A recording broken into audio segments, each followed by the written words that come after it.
bodybuilding and kick influencer Larry Wheels decided he would bring his big juiced up ass to Xtreme Couture, where my teammates proceeded to absolutely humiliate him to the point of tears. We're going to get into all of that. I'm going to tell you exactly what went down today. It was pretty embarrassing. That guy got a reality check by two people who he outweighed by a couple £100. Larry Wheels is promoted as the strongest bodybuilder, and he got balled up and his head shoved up his ass by two guys who fight at 135 and 145 pounds. We're going to get into all of it. It was a big fun day at Xtreme Couture, guys. My name is King David MMA. I'll be your host for the evening. It's so nice to have you here with me. I'm a professional MMA champion, a Brazilian Jiu-Jitsu black belt, and I coach at Xtreme Couture. Also, if you guys do not know, if you guys are already subscribed and have notifications on, I'm gonna classify you as a real one. So I got the real one tees for you guys. I'm gonna drop a link in the chat right now. Get your real one tees. Make sure that you check out. Look, we just got the shirts everywhere. Make sure you check out Fight Circus, home of the freak show fights, guys.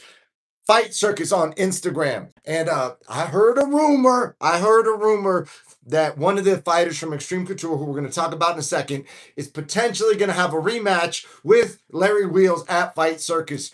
Those are the rumors that are going on right now, guys. Let me drop this in the chat real quick, and then we will get started. Make sure you send your coach to Studio Millions. Studio Millions will absolutely pack their gym. Your coach will love you for it. And you will be literally changing your coach's life. So if your coach has changed your life back. Send them to Studio Millions, man. So anyways, guys, today was a very, very, very big day at Xtreme Couture because we had a very big guy pull up. Larry Wheels, who is apparently on stage at 265 something pounds. People are saying he's 300 pounds in the off season. Big guy, big muscular guy. Apparently, now that he's in the kick streaming world, he's talking to Marab, who's a former UFC world champion. And he's telling Marab, like, hey, man, I get you're a little dude, but you're good. But, like, dude, you're still a little dude, right? So Marab's like, hey, size don't matter, bro. Larry Wheels decides to take this challenge from, or this statement of truth from Marab, and he wants to pull up to Xtreme Couture to grapple with some. Well, actually, at first he wanted to fight. When he pulled up, he said he wanted to MMA fight some smaller guys. Then when it came time to getting hit, he said he didn't want to get hit, and he only wanted to grapple. So the front desk lady, So, who we all love at the gym, recommended to him, hey, you want to get hit? Like, like maybe get a mouthpiece or something. And then he was like, I don't know, I want to get hit. She's like, maybe wrestle. He's like, okay, wrestle. So at first, he wanted to scrap Manel Cop, right? Who would absolutely obliterate him. Manel kind of blew him off. And our head coach, Dennis Davis, went around and rounded some people up. So he rounded up two guys for him. He rounded up Kobe the Don, who is a two-time All-American, who I believe recently just signed to the PFL, who is the underground king, where like everybody in the know is like, oh, Kobe's the next guy, right? So if you hear the whispers in the night in the underground MMA community about who's next, a lot of people are saying it's Kobe, right? Well, Kobe, he fights at 35. He could probably make 125 if he had to. Two-time All-American and a professional MMA fighter. They also got a gentleman named Justin James. And Justin has probably, I don't know, 50 pro fights, 70. He has a lot of fights. Maybe he's got 40 pro fights and 30 amateur fights. He's got a fuck ton of fights. Plus, he was a college wrestler as well, and he coaches wrestling at Xtreme Couture. So these are the two gentlemen who the bodybuilder ended up grappling. He also ended up grappling a chick. So he couldn't beat the dudes, so he went to a chick. The whole thing got out of control. So anyways, the first thing that pops off is Cutman Tate, the older kind of like big, he's a cut man for the UFC, black dude, and he's been posting on Instagram lately, and he's got some funny reels and everything. So he's up there with Larry Wheels, like, Larry, you're gonna get fucked up, bro. And Larry's like, dude, no, I'm bigger than these guys. So he gets in the cage We have 2 cages at Xtreme Couture. One is a big cage, one is a small cage. Anyways, doesn't matter. He gets in the cage with Kobe the Don. And he's like, there's no way this dude can put me on my ass. They shake hands. I don't know. Fucking 3 seconds in, he's on his ass. If that, right? If that. He's on his ass. Kobe took him down. Kobe wraps his head. He wraps Kobe's head. Kobe gets his own head out, puts Larry Wheels' 300-pound ass in a guillotine and taps him. This all transpires within 10 seconds. Cutman Tate's like, bro, what did we even come up here for? You're wasting my time. So, anyways, he ends up getting tapped out real quick. Jason Manley comes in. Jason Manley was just cornering Sean Strickland, raises Kobe's hand. Everybody at the gym can fight. You know what I mean? So this dude's like, shout out to him for coming into enemy territory, but he did it out of ignorance, right? So he thought he was going to pull up and do something tight and ball some guys up and be like, yeah, see, man, my muscles mean something. And we look at those muscles like, bruh, what you got all them beach muscles for, bro? Big ass, good for nothing ass, muscle bound bodybuilder, juice head, bro. So anyways, hopefully the dude starts training because he went back to his car and was going to cry. He literally said that on his stream. Like, dude, I got bitched out, man. I'm like about to cry. Like the man, the 300-pound buff dude was about to cry. He was holding back tears because he got embarrassed so bad. So anyways, he goes with Justin James. Justin James physically picks him up and spins him around, right? Spins him around multiple times, puts him down, head and arm chokes him. Okay, so now Kobe's got him. Justin James got him. This dude's out here wrestling one of the chicks on the amateur team now. A little 115-pounder, right? And he can't even beat her. He tries to get strong and throw her. One of the other dudes on the team goes, hey, bro, let's go. And this is Gio Salazar now, right? And Gio is a pro on the team, but Gio is 170 pounds. That's what he fights at. And Larry Wheels has expressed that he doesn't want to smoke with anybody over like 160 pounds. So you got to be 160 or less. You cannot be over 160. These are his stipulations. He's got to have at least 100 pounds on you. So those are the rules. So Gio walks up. Gio fucking frame mogs him, right? Spikes his cortisol. And now Larry Wheels is absolutely shook to the core. And what's he going to do now? He got balled up by Kobe, who's a 25er, and Justin, who fought at 45. And now what's he gonna do other than walk his ass out of the gym, slam his G-Wagon door, get in there, and talk about how he wants to cry? This is good because people saw it on his kick stream. More people need to see this because this is what goes on at the gym all the time. All the time. Guys pull up and they might not be famous like Larry Wheels in the bodybuilding community, but they're juiced out of their minds. They're 200-something pounds. They got beach muscles. Some of them have like aesthetic tats and they try and look the part and they come in mean mugging and all this. And dude, they get balled up by and Kobe and Justin are overkill.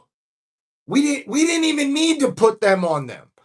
Kobe tapped him in like fucking 5 to 10 seconds max. Justin picked him up like a 300-pound toy and spun him around and then fucking body slammed him. Against his will.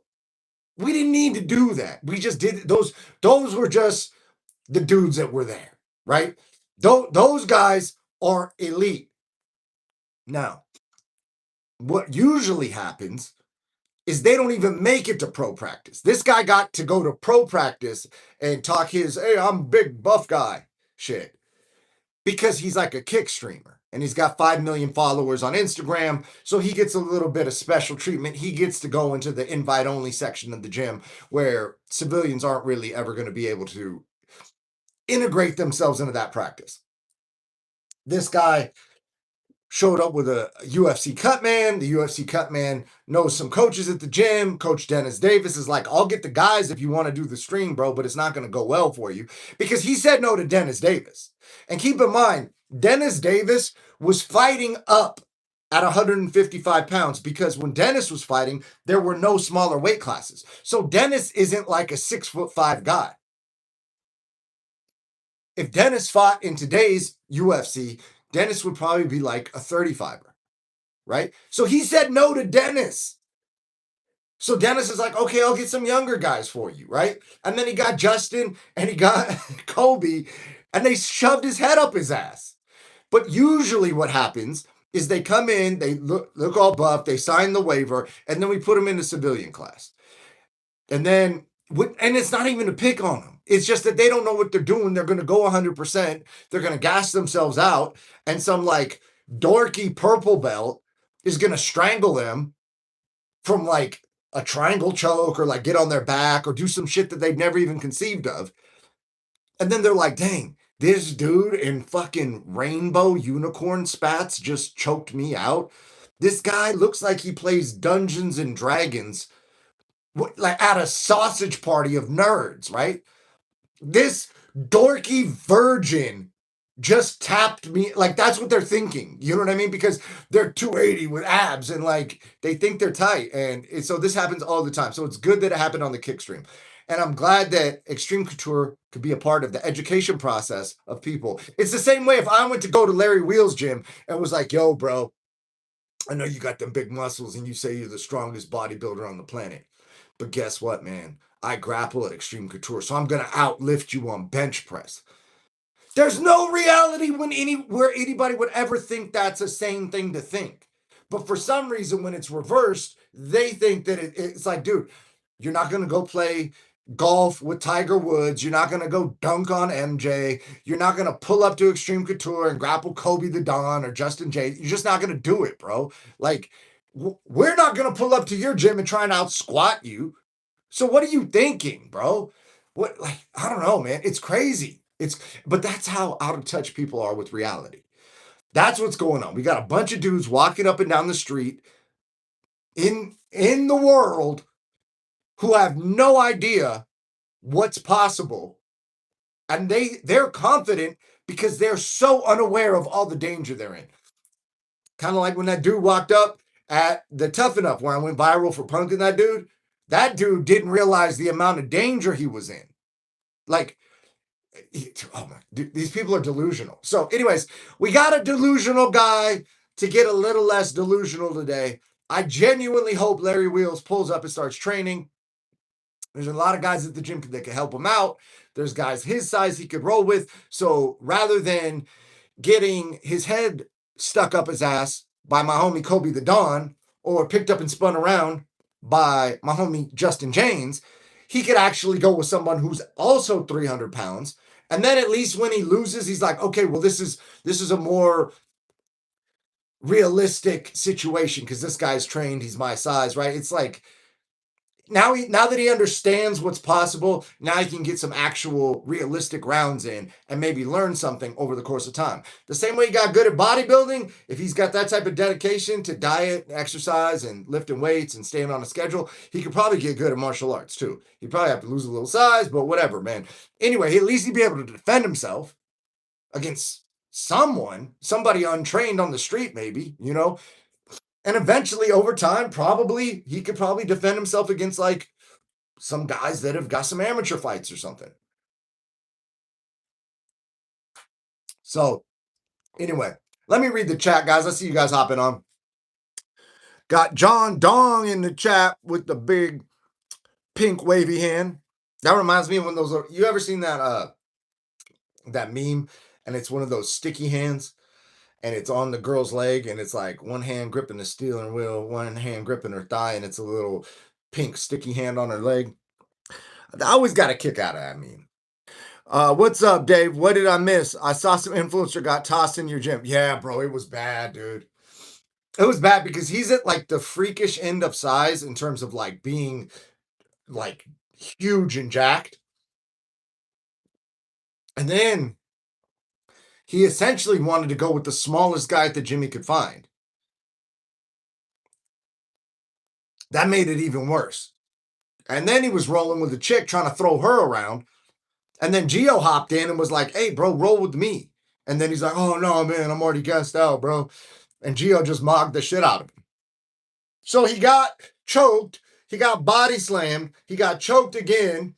He got a stalemate with a girl. who's 115 pounds, and then he got mogged, and then he went in the car and had to hold back tears, man. But guess what? It's a learning experience, right? And there's two types of people. Because every time someone comes to the gym, every time, they think they're going to do better than they do. And then they don't. And they've got two options. One is deal with the reality that they're not as dangerous and as capable as they thought they are. Or they can put their head in the fucking sand and act like that never happened and just go on with their life and live in a fucking life of delusion, right? And then just completely fucking amnesia it. You know what I mean? And so hopefully Larry pulls up to the gym and starts training. There's a lot of good people who can help him get better in not an egotistical way where they're going to try and beat him up all the time, but they can actually teach him something, right? But he came in on some thinking he's tight shit, and then the dudes came in on some, and my teammates were like, I guess I'll roll with him. I don't know. I just did pro practice. That's actually hard. Pro practice is actually hard. Sticking this guy's head up his ass that's light work for Kobe. You know what I mean? That's light work for Kobe. I know it sounds crazy that a 135-pound fighter grappling a 265 to 300-pound bodybuilder who's the world's strongest bodybuilder allegedly, that's easy work. Kobe tapped him in fucking 8 seconds and was like, dude, I got some shit to do, guys. I'm not peace, bounced.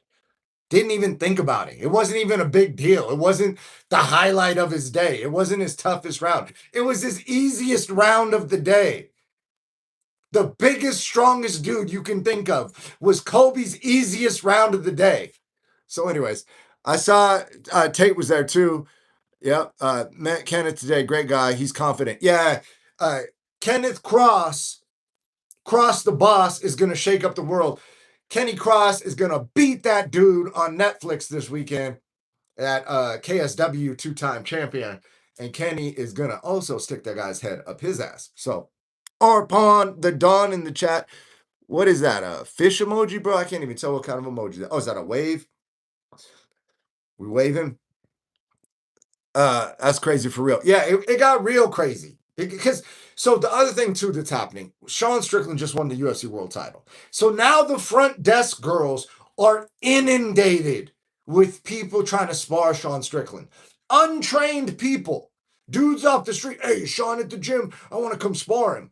Hey, Sean Strickland up there, man. I do karate in my garage. Hey, man, I've been fighting my whole life and I think I can beat Sean Strickland. Dude, just dorks. Right? So the front desk has to deal with that, it's a quality problem. It's nice to have a world champion at the gym right now. So we've had several of them, and this happens frequently. When anybody does ultra well, you get a swarm of people calling in, showing up, walking in the gym, trying to spar, trying to whatever. And this is just another example of what goes on a day-to-day basis at one of the best gyms on the planet, Xtreme Couture, where we're in a very touristy city. People are coming in and out of town. People pop in. It's a fight capital of the world. They want to go to the best gym on the planet. They pull it up to Xtreme. They want to see where they're at. They find out. They go in their car and they cry. It's commonplace. This time it was streamed on Kick and posted on Instagram to Larry's following of 5 million people. All right, guys. Was that fool acting like a prick up in there or something? It seemed like he took it well on video. I wouldn't say a prick, but just, and when I say delusional, I don't mean delusional, / asshole, but just fairly well-meaning, but completely unaware, delusional, ignorant. And that's not an insult. That's just a fact. He is unaware of what people are capable of. In his world, he's like, well, I'm the strongest guy. So who could stop me? Because they can't overpower me. And he can't even conceive that there's these things called techniques, leverage points, levers, fulcrums, where you would put a fulcrum, you know what I mean? And then you would injure people, because if I pull at your elbow joint here with force here, I'm not going to move your arm. But if I go up the leverage point, now it doesn't matter how strong you are. If 125-pound fighter attaches Larry's wrist to his chest and does a deadlift, right? That guy can deadlift more than Larry can curl out here with a bicep curl. So it's a deadlift going that way at the furthest leverage point, right? There's a fulcrum underneath the elbow pushing it up. The knees are pinched, the face is crossed, right? The heels are pulled in. His arm is completely isolated, and he's going to have to dumbbell curl an entire human body that's deadlifting against him at the furthest point of leverage, right? He didn't think about that. Who would? Who would? If you were just lifting weights and eating fucking chicken breasts all day, why would you ever think of that? You would never think that that's, you wouldn't go like, hey, what's some shit I've never thought about? What if someone tiny was able to get on my furthest leverage point and then use their entire body weight against one of my isolated muscles? They don't think, like, that's not in their reality. So he comes in, he's like, I'm strong. What, somebody gonna be stronger than me? Nobody's stronger here, especially not some 125er. And then it's like, dude, listen, Kobe's body is stronger than your carotid arteries, and you don't know how to get his freaking forearm blade and his bicep off your carotid arteries while his entire body is curling in and stopping the blood flow to your brain. You didn't think of that, because how would he? He has no frame of reference, right? So it's like, that's more the energy he was on when he came in, was just like optimistic, delusional, like, and I don't mean this in like ass way, like just overconfident, like confidence based on flawed information. Like, he doesn't have all the information. He's got one piece of information, that he's strong. Maybe two, right? He's strong and he's big. Okay? But that's like 2 out of like 10,000 things. You know what I mean? He doesn't know that Kobe the Don has been in earmuffs wrestling with headgear on since he was 4. You know what I mean? Like, his entire life. He doesn't know that Justin James has got 80 pro fights and has seen anything you can imagine inside of a cage, you know? And so he comes in there, seemed like a nice dude, but like, just, you know, not in touch with reality. And then reality's here, and he walked into reality, and reality touched him back. You know what I mean? So yeah, that's kind of the energy he was on. I met a few guys on the undercard with sponsors alone. They'll make 100K. Can you imagine if the UFC allowed sponsors? They'll be millionaires with sponsors alone. Yeah, dude. I'm excited for the MVP card. I thought the press conference was absolutely horrible. I thought it was the worst press conference I've ever seen in my life. I had trouble staying awake during it. And my friend, he owns Fight Circus. He was like, I'm going to watch it before I go to bed. And I said, bro, it's going to put you to sleep. That was my take on the press conference today. But yeah, I want the MVP card to do well. And you know, I'm actually going to holler at a couple people that are on the card and be like, hey man, moving forward, this is how you got to address a fight. If you want to be authentic and promote, there's a way to be authentic and promote, and these people are not doing it, right? So we got the one dude up there yelling, he keeps it 100, he keeps it 100, he keeps it 100, which, if we're being honest, he's not a member of the community that invented that saying. So by him saying in his, whatever it is, Tunisian accent, he keeps it 100, I keep it 100. It's like, bro, it's not your culture, bro. Nobody in your culture invented that saying, bro. So it's not, by even saying that, it's not one. Anyways, let me stop. That guy was the only guy that was trying. He was the only guy that seemed like he was trying. Him and maybe Mike Perry, like, you know. And, you know, Brandon Jenkins had a little line about a 7-Eleven, you know. He's something about up all night, got a wide variety, and it's all bad for you, right? I was like, okay, Jenkins, okay. You know, and Jenkins is fighting Nate Diaz, his little buddy. So Kenny's fighting the 2-time KSW champ or whatever. Dude, whatever, what was the guy? Was he Tunisian? What was the dude that was talking all the shit? That guy was the only one who was doing anything. And he did one thing really well, which was he started to call out Mike Perry, right? So if he wins this fight, he's already starting to put himself in a position to potentially have a feud with Mike Perry. Now, whether that'll go into an actual fight or not, he's saying Mike Perry ducked him. But like, let's be real, bro. If you were going to fight that dude who nobody knows, or you get to fight Nate Diaz in the triple co-main event for millions of dollars, are you going to fight the unknown dude? Or are you going to fight the best known dude? One of the most popular fighters in history on the biggest platform in history for the most money you've ever made. Of course you're going to do that. Like, duh. Oh, you're ducking me, bro. Mike Perry ain't ducking you, bro. Think Mike Perry's ducking you, bro? Like, Mike Perry's the king of violence, bro. He's not ducking anybody. He's breaking UFC champions' faces in bare knuckle, bro. Making them quit, dude. You think he's ducking you? Get the, bro, people are tripping. And shout out to that guy for trying. At least he tried. Rhonda and Gina have just they lost the plot, guys. Let me read the chat. Hey, what's up? What's up, John Hogan? How you living, bro? The Fozzie guy promoted it. He made some clips. Yeah, that's the guy I'm talking about. Later, bro. Thanks for making the videos. Hey, man, appreciate you. Appreciate you, bro. Ariel also killed it. He was interfering way too much. Fozzie had a lot of fans. He had a lot of courage supporting him. Yeah. So good for him, right? He made some noise. He got his people supporting him. All that. Ariel also getting involved. Ariel rocking shades. He doesn't even look right in shades.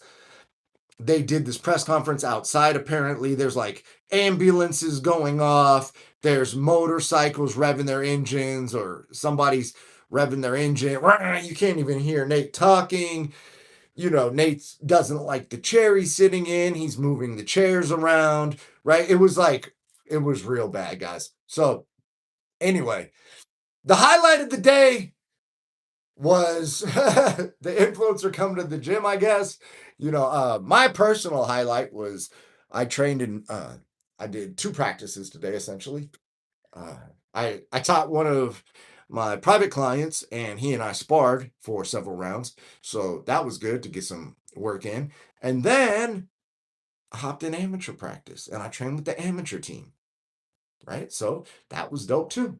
So those are my personal highlights, but I guess what I'm saying is the story of the day is the buff guy coming to the gym and leaving holding back tears. So, never telling what when you're in Xtreme Couture, no telling what might happen.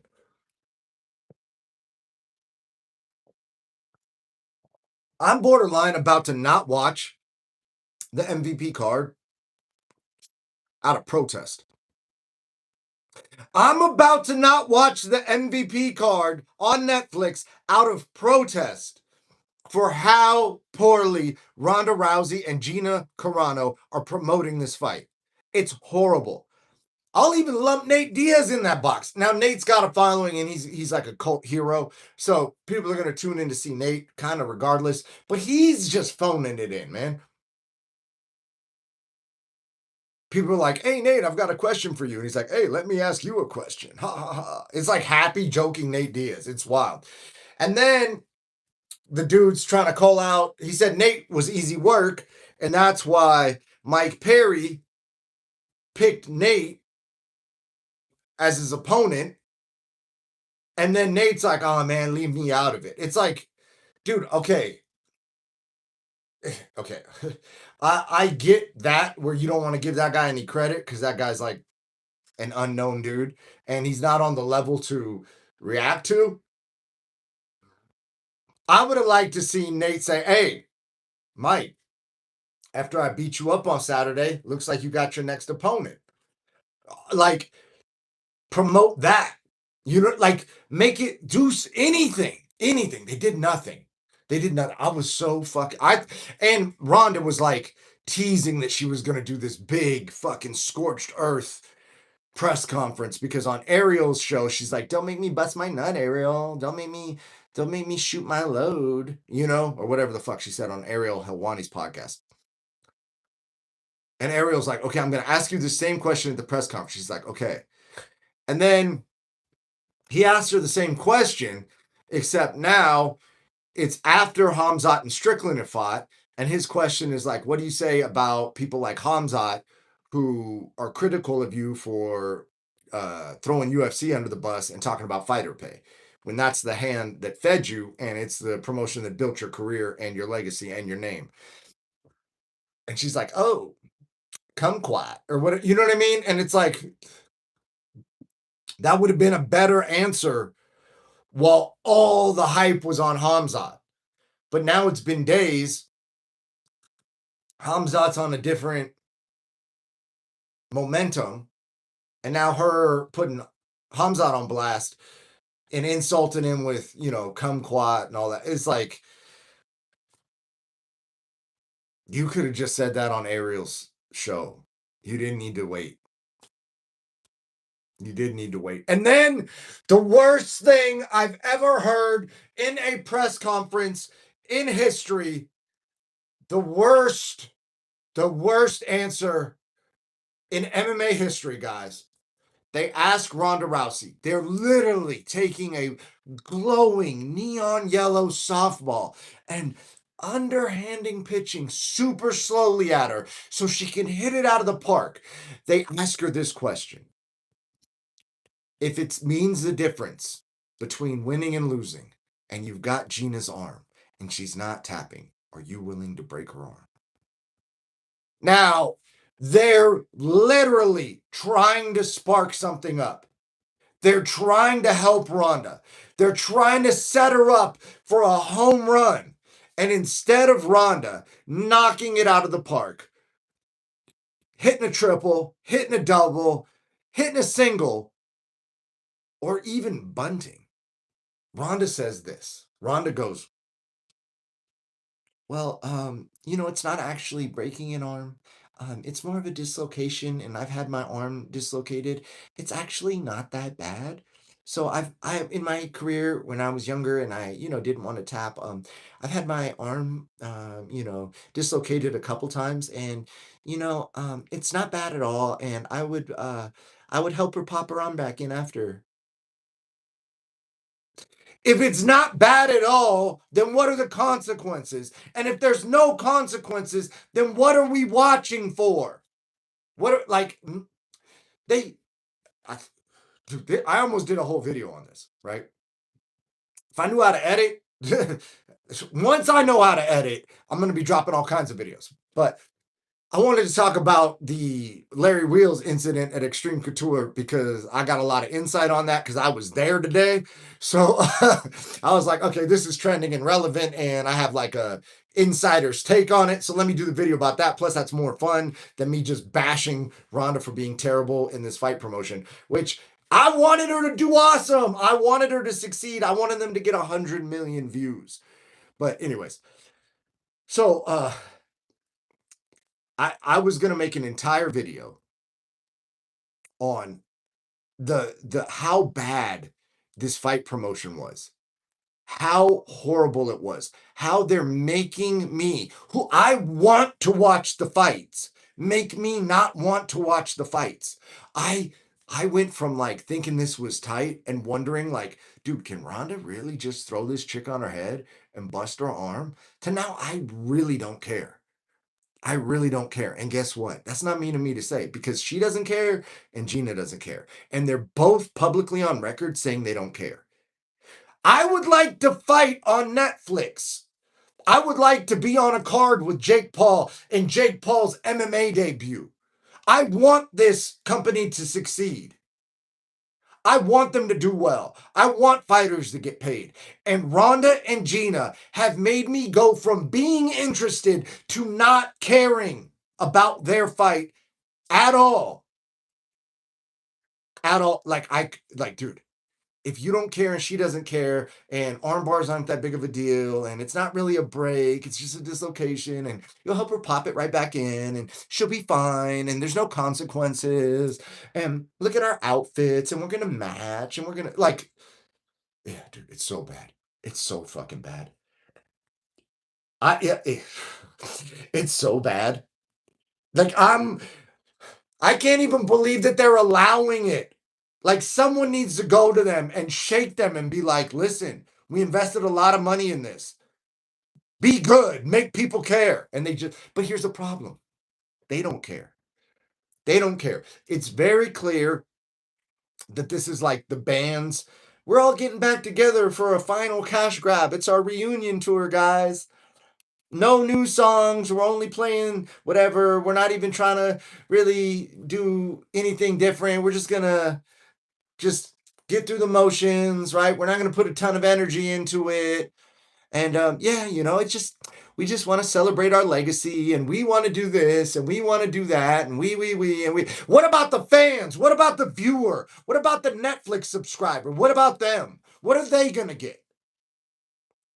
The people that are paying money to have a Netflix subscription, what are they going to get if they take their most precious resource, their time, and invest it in watching you and some chick that doesn't care and you don't care? And what are they going to get out of that? Nothing. You told us that. You told us it was nothing. You said nothing's on the line. You said there's no reason to watch. You said if you pop her arm, you're going to plop it back into place. You said it's not that bad. They asked Gina, what about you? She gave some fucking, like nonsense answer about like, for me, my body positivity isn't like, what the fuck are you talking about? What the fuck are they talking about? So, anyways, this is a symptom of people, and like a great case of this is when Mike Tyson lost to Buster Douglas. Everyone was like, Mike Tyson's the greatest, right? Mike Tyson at the time was the most feared boxer on the planet because of the diligence he put in training that translated into him fighting in the ring. When you removed the thing that caused the ferocity, caused the damage, caused the intensity, caused the precision, caused the cardio, when you remove the cause, it's not Mike Tyson, who's the greatest fighter ever.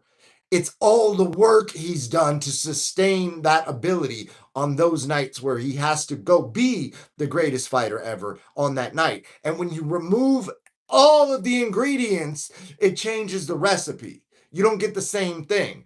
So all these people on the Netflix card have forgotten all the ingredients that made people care about them. They've removed all the ingredients. They've put the same name on the label, and they're expecting it to taste the same to the fans. It's not the same fucking cake, guys. You removed all the ingredients. It's a different recipe. And now the recipe is, this absolutely sucks. No one wants to watch it. No one cares, because guess what? The two fighters involved don't care. They don't care.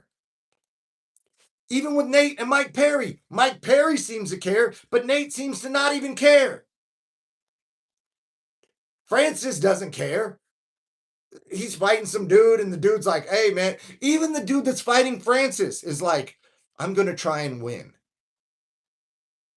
Okay, no, okay. Okay, I guess that's better than saying he doesn't care, but he's going to try and win. Okay, then what? So those are the three main events on the 3 headliner card where everybody gets to be a main eventer. We got 6 different people who are all the main attraction. Cool, okay, whatever, right? There's one dude at the press conference screaming at people. And I'm not even saying that that's the way to go about it. You don't have to scream at people. For instance, Francis could go, hey, this guy says he's going to try and win. That's a very dangerous thing to do. I'm the baddest man on the planet. When I went to go test myself, I tested the hardest punch on the planet. I've knocked out the best guys in the world, and this guy better be very afraid because his life might change when I separate him from his consciousness. He doesn't have to yell, right? The other dude could be like, hey, bro, I know you think you're going to separate me from my consciousness, but guess what, bro? I'm going to shatter your legacy. This is my opportunity. Like something, right? It was a fucking love fest up there. And guess what? I support that, right? But it doesn't make me want to watch them fight. I'm happy they're happy.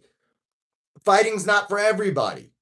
Like, if they're on their fucking farewell tour and they just want to sing the fucking classic, hey guys, we're here and we're singing the classics and we don't really care, but go buy our merchandise. Guys, go buy our merchandise. Download our songs and buy all our merchandise. We're here to do some ticket sales to collect money. We don't even get along, but we formed the band again because we're just here because it's what we're gonna like. Dude, no, you're just checking in. You're not even in sync with the audience. You're not trying to connect anymore, right? And I feel that's what's going on with this MVP card. Let me read the chat, guys. We got a lot of chat popping up. They should have let Kenneth and Jason talk. Dude, Jason did talk. Hey man, you had me hyped up. You said he was gonna say some big things. You said he was going to talk that shit. And he said he was gonna feed his family. So good for him. I'm happy he's feeding his family. Mate, check two. Like, you know, at least she's gonna said she'll beat Ronda and have her hand raised. Well, yeah, Gina, but that's what I'm saying. Like, think about the bar is so low that Gina saying she's gonna get her hand raised is the highlight of those two's hyping the fight up, promoting the fight. Gina said she'll get her hand raised. Like, what? Of course you're supposed to think that. That's below bare minimum. Ronda is a shit talker. Gina was never a shit talker. Yeah, she's always like this, right? Okay. I think Gina will knock her out. Dude, honestly, man, at this point, let's hope so. Fuck it. Ronda versus Cyborg and stuff. Well, you know, they don't want to do Ronda versus Cyborg. Let's be real, right? Let's keep it real. That's also part of the problem. Is this isn't about us? It's about them. Ronda wanted to make a comeback and she wanted Gina to be her opponent, and Gina wanted to get her body back in shape, so she wanted to so what's the fuck does that got to do with us, right? Ronda versus Cyborg has something to do with us. Oh, this is the fight everybody was calling Ronda out for. Ronda never took it, and she's not satisfied with the way her legacy's going down. So even if she goes in there and gets KO'd by this fucking big buff monster of a bitch, right? And I mean that respectfully. You know what I'm saying? From Ronda's perspective, calling her, yeah, anyway, the bitches call each other bitches, but whatever. You get what I'm saying, right? And so Ronda steps up. Ronda faces the thing everybody said she was afraid of. And she's going to go in there with Cyborg. And whether she wins or loses, she's going to face the person everyone on the planet said she'll never face. And she's going to prove the world wrong, because that's who Ronda Rousey is, right? Like, that is something that people could go like, oh shit, this chick's nuts, right? Like, let's see what happens, right? That's not what's happening. That's not what's happening at all. I think Gina will knock it out. I want to... Hey, I just want a viral or to the UFC. Netflix will do more cards. Yeah, you want a rival organization to the UFC? Yes. Yeah, and I'm hoping that this card does well, and the people that Netflix has entrusted to make sure that it does well, to me, are not doing that. They're trying to get by on like, hey, we're going to wear dresses and we have famous names. And like, dude, listen, that's cool for you guys. I'm glad you guys are famous. Good for you. Why the fuck do we want to watch you fight? Answer that. It's one question. If all someone did, right? Like, let's say you guys sent this to some fighter that's coming up, and the only thing they got out of this video was, why should someone watch this fight? Like, why would the viewer care that you are fighting person X? And if you can answer that question, what are you risking? What's on the line? Why does it matter? Like, why should they watch you fight? People will watch the fight. If you do not answer that because you think you're so tight and you think you're so cool and you think your dress is so fucking fashionable that you don't have to answer that question, then what are we doing?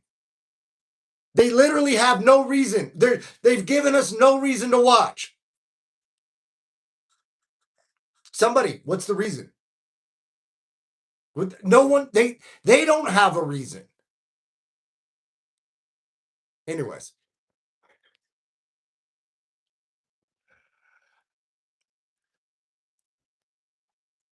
not all, just Gina Ronda. Francis could look at him when they faced off. Cyborg hates Ronda. Jason will question. They should have asked him what he'd do to his opponent and why he thinks he's one of the best welterweights in the world. And then Jason would start talking. Yeah. So that's another thing too. Like if anybody watching this, listen, man, if you're at the press conference, you got to pick up the mic. You can't wait for them. You got to interject yourself into conversations. You got to go, hey, when I'm done beating this dude's ass, I want the winner of this dude and that dude.